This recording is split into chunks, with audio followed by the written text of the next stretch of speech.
అదే RTV app వార్తల్ని క్షణాల్లో చదివే అవకాశం ఉంటుంది. ఒక న్యూస్ పేపర్, ఒక టెలివిజన్ ఛానల్ మీ చేతుల్లో ఎప్పుడూ ఉంటాయి.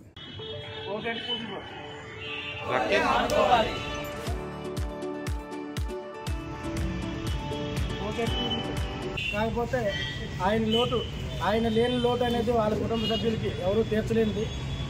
వారి కుటుంబ సభ్యులకి రాష్ట్ర ఎండిఓ ఆపరేటర్ అసోసియేషన్ తరఫున మా ప్రగాఢ సానుభూతి తెలియజేస్తున్నాం. అంతవరకు బాగానే ఉంది. కాకపోతే ఇప్పుడు అదే జిల్లాకు సంబంధించిన ఏలూరు జిల్లాకు సంబంధించిన సుదర్శన్ రావు డీలర్ల సంఘం జిల్లా అధ్యక్షులు మాట్లాడే మాటల్లో మాత్రం చాలా అవాకులు చవాకులు మాట్లాడడం జరిగింది. ఒకసారి ఆయనకి మరొకసారి పరిశీలన చేసుకోమని చెప్తున్నాం.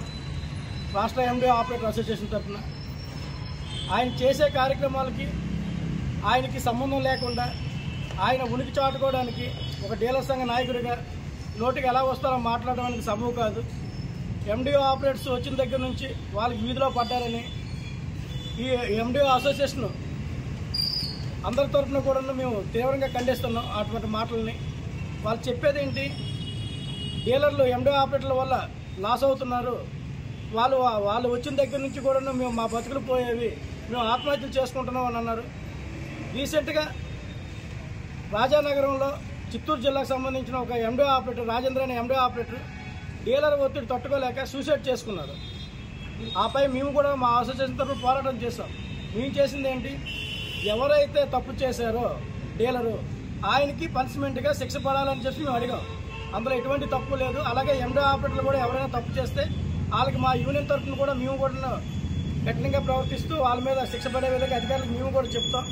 అంతేగాని ఇలా వ్యవస్థనే బ్యాడ్ చేస్తూ వ్యవస్థనే తప్పుగా మాట్లాడుతూ తప్పుడు ప్రచారం చేయడం అనేది సబబు కాదు.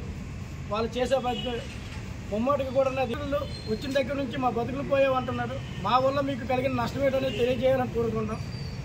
మొన్నటి వరకు కొంతమంది ఎండిఓ ఆపరేటర్లు డీలర్లు కలిసి కుమ్మక్కయ్యి ఈ బియ్యం అమ్మడాలు కొండాలు మీ జిల్లాలోనే చాలా వరకు చేస్తున్నారు. అలాంటప్పుడు మీకు అనుకూలంగా ఉండేటప్పుడు మీకు వాళ్ళు సపోర్ట్ చేసేటంత వరకు కూడా వాళ్ళు మీకు దేవుళ్ళు. ఇప్పుడు మా యూనియన్ ఒప్పుకోవడం లేదు. ఇటువంటి తప్పులు చేస్తే మా ఎండిఓ ఆపరేటర్స్ యూనియన్ తరఫున మాకు పనిష్మెంట్ పడుతుంది, మా యూనియన్ వాళ్ళే మాకు అధికారులకు పట్టించి మా మీద యాక్షన్ తీసుకునే విధంగా చేస్తారు అని ఆ ఎండిఓ ఆపరేటర్లు సహకరించకపోయేసరికి వాళ్ళు దొంగలయ్యారా మీ దృష్టిలో? ఈ వ్యవస్థ వచ్చి 4 సంవత్సరాలు మాత్రం అవుతుంది. కానీ ఈ రేషన్ పంపిణీ వ్యవస్థ అనేది జగన్మోహన్ రెడ్డి వచ్చి పెట్టిన తర్వాత ఎండిఓ వ్యవస్థ వచ్చింది. కానీ అంతకుముందు ఎన్ని సంవత్సరాలు బట్టి ఉన్నది, ఎన్ని సంవత్సరాలు బట్టి స్కామ్లు జరుగుతున్నాయి. అప్పుడు ఎవరు చేశారు? అప్పుడు మీరు చేసినవి కాదా ఇవన్నీ కూడా? ఇప్పుడు మీకు ఆ తప్పుదోవలో వెళ్ళడానికి మీకు అవకాశం కుదరలేదని చెప్పి ఎండిఓ ఆపరేటర్ల పైన మీరు బురద చల్లుతారా? ఇది తీవ్రంగా ఖండిస్తున్నాం. ఇప్పటికైనా మీరు మాట్లాడిన మాటల్ని బహిరంగంగా క్షమాపణ చెప్పకపోతే రాష్ట్ర ఎండిఓ ఆపరేటర్ అసోసియేషన్ తరఫున మేము తీవ్రంగా ఖండిస్తూ ప్రతి జిల్లాలో కూడా పత్రికా సమావేశాలు ఏర్పాటు చేసి మిమ్మల్ని పనిష్మెంట్గా ఉన్నతాధికారుల దృష్టికి తీసుకెళ్లి సివిల్ సప్లై మినిస్టర్ గారి దగ్గరికి కానీ, కొత్తగా వచ్చిన గౌరవ కమిషనర్ గారు సౌరభ్ గౌరవ్ గారి దగ్గరికి కానీ, ముఖ్యమంత్రి దగ్గరికి, అలాగే డిప్యూటీ సీఎం పవన్ కళ్యాణ్ గారి దగ్గరికి కూడా తీసుకువెళ్ళి ఇటువంటి తప్పులకి ఒడగడుతున్న ప్రతి ఒక్క డీలర్కి కూడా ఎవరైతే ఉన్నారో తప్పుడు ప్రచారాలు చేస్తూ ఎండిఓ వ్యవస్థని తప్పుపడుతున్నారో వాళ్ళందరిపై కూడా కఠిన చర్యలు తీసుకునే విధంగా మా అసోసియేషన్ తరఫున మేము ఎప్పుడు చేస్తామని ఒక రాష్ట్ర నాయకులుగా మేము తెలియజేస్తున్నాం. మరిన్ని వీడియోస్ కోసం ఛానల్ ని సబ్స్క్రైబ్ చేయండి. లేటెస్ట్ అప్డేట్స్ కోసం వాట్సాప్ ఛానల్ ని ఫాలో చేయండి. అండ్ లింక్ డిస్క్రిప్షన్ లో ఉంది.